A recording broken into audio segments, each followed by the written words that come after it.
வெளிநடப்பு செய்து விட்டார்கள். தமிழ்நாடு மக்களுடைய உரிமைகளிலே, மாநில சுயாட்சியிலே, மாநிலத்துக்கான அதிகாரங்களை நாம் பெற்றுவதிலே அவர்களுக்கு என்றைக்குமே அக்கறை இல்லை. புதிய எஜமானர்களுடைய கட்டளைப்படி இன்றைக்கு அவர்கள் வெளிநடப்பு செய்திருக்கிறார்கள். அதற்கான பொய்யான காரணங்களை அவர்கள் சொல்லியிருக்கிறார்கள். எல்லோருக்கும் அந்த 110 விதியின் முடிந்த பிறகு பேச வாய்ப்பு தருகிறேன் என்று சட்டப்பேரவைத் தலைவர் சொன்ன பிறகும் கூட எங்கள் கோரிக்கையை நீங்கள் முதலில் கேட்க வேண்டும், அப்புறம்தான் முதலமைச்சர் தீர்மான 110 விதியின் கீழ் அறிக்கை தாக்கல் செய்ய வேண்டும் என்று சொல்லி சட்டம் போட்டுவிட்டு வெளிநடப்பு செய்ய வேண்டும். ஏனென்றால் அவர்களுக்கு தெரிந்திருக்கிறது இன்றைக்கு மாநில சுயாட்சியை, மாநிலத்துடைய உரிமைகளை காப்பதற்காக தீர்மானம் கொண்டு வரப்போகிறோம் என்பது. எனவே தான் தெரிந்தே இன்றைக்கு அவர்கள் வெளிநடப்பு செய்திருக்கிறார்கள். ரகுபதி நேற்று பேசுறார் அக்கறையிலேன்னு. நீ மத்திய மந்திரியா இருந்தீங்களா? ரகுபதி அவர்களே மத்திய மந்திரியா இருந்தீங்களா? வேட்டி மாற்றி கட்டிட்டு போனாலும் பரவாயில்ல, அதை பற்றி நாங்கள் கவலைப்படலை. என்ன நீ எந்த கட்சிக்கு வேணாலும் போவா. ஏன்னா அதிமுக என்ற இரவு பகல் வராமல் தொண்டர்கள் உழைத்து ரத்தத்தை வீரையா சிந்தி அவரை எம்எல்ஏ ஆக்கி மந்திரி ஆக்கினது அதிமுக. நாட்டிற்கு அடையாளம் காட்டப்பட்டது, ரகுபதி அவர்களுக்கு அடையாளம் காட்டப்பட்டது அதிமுக. அதிமுக தான் கட்சி தான். அன்றைய இதெல்லாம் பெரும்பான்மையான சட்டமன்ற உறுப்பினரோடு அமைச்சரை அமைக்கப்பட்டு அதில் இடம்பெற்றவர் திரு ரகுபதி அவர்கள். அதையெல்லாம் மறந்து தன்னுடைய சுய லாபத்திற்காக அடிமையா போய் அடிமை வேலை செஞ்சுட்டு இருக்காரு. ஏன் நீ மந்திரியா இருக்கும்போது செய்யப்படாது? மாநில சுயாட்சி உங்களுக்கு தெரியலையா?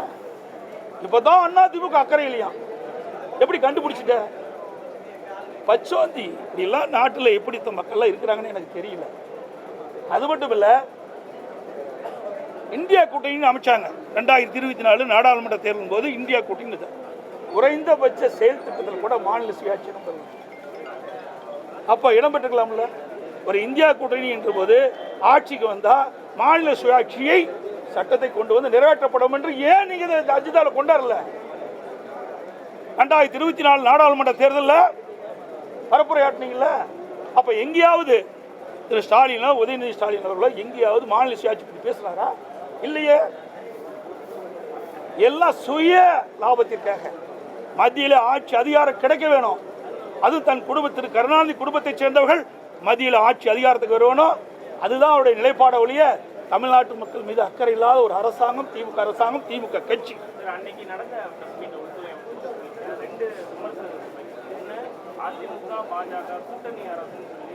கூட்டணி அரசுன்னு சொல்லவே இல்லை. நீங்க தப்பா புரிஞ்சுக்கிட்டு ஏதோ வித்தியெல்லாம் காட்டுறீங்க. தயவு செய்து இந்த வித்தியெல்லாம் விட்டுருங்க. கூட்டணி அரசு அதாவது அனைத்து இந்திய அண்ணா திராவிட முன்னேற்ற கழகம், பாரதிய ஜனதா கூட்டணி ஆட்சி. ஏங்க திருப்பி அதுக்குள்ள வர ஏதாவது விறுவிறுப்பான செய்தி உங்களுக்கு வேணும், எங்கிட்ட இருந்து புடுங்க வேணும். அப்படிலாம் அவர் சொல்லவே இல்லை. திருப்பியும் சொன்னார், டெல்லிக்கு மாண்புமிகு பிரதமர் மோடி அவர்கள் தமிழ்நாட்டுக்கு என்னுடைய பெயரை சொல்லி சொன்னார். இதுல இருந்து நீங்க புரிஞ்சுக்க வேண்டியதானே. இதுல இருந்து ஏதாவது இதுல கண்டுபிடிச்சு விஞ்ஞான மூளையெல்லாம் பயன்படுத்தி கண்டுபிடிக்கிற வேலையில விட்டுருங்க. அதெல்லாம் நாங்க பாத்துக்கிறோம். அனைத்து ஊடகங்களுக்கும் பத்திரிகைகளுக்கும் வணக்கம், நன்றி. சாரி, இன்றைக்கு கோவை மாவட்டம் திருப்பூர் மாவட்டத்தில் விசைத்தறி தொழில் நிறைந்த பகுதி.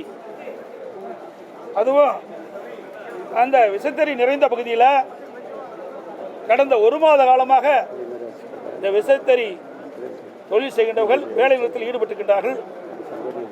விசைத்தறி நெய்கின்ற அந்த நெசவாளர்களுக்கு கூலி உயர்வு கேட்டு இன்றைக்கு அவர்கள் இந்த அரசுடைய கவனத்தில் கொண்டது 1 மாத காலமாகுது. கடந்த 4 நாட்களாக விசைத்தறி நெசவு தொழிலாளர் கூலி உயர்வு வேண்டும் என்று தொடர்ந்து உண்ணாவிரத போராட்டம் நடத்திட்டு இருக்கிறாங்க. இந்த அரசு அவளை அழைத்து பேச்சுவார்த்தை நடத்தி அவருடைய கோரிக்கையை நிறைவேற்றி தர வேண்டும் என்று அன்போடு இந்த நேரத்தில் கேட்டுக்கிறேன். ஏன்னா இது பல லட்சம் தொழிலாளருடைய வாழ்வாதாரம். ஏன்னா வேலை நிறுத்தத்தில் ஈடுபட்டால் இன்றைக்கு அந்த தொழிலாளருக்கு வருமானம் இல்லாமல் போயிடும்.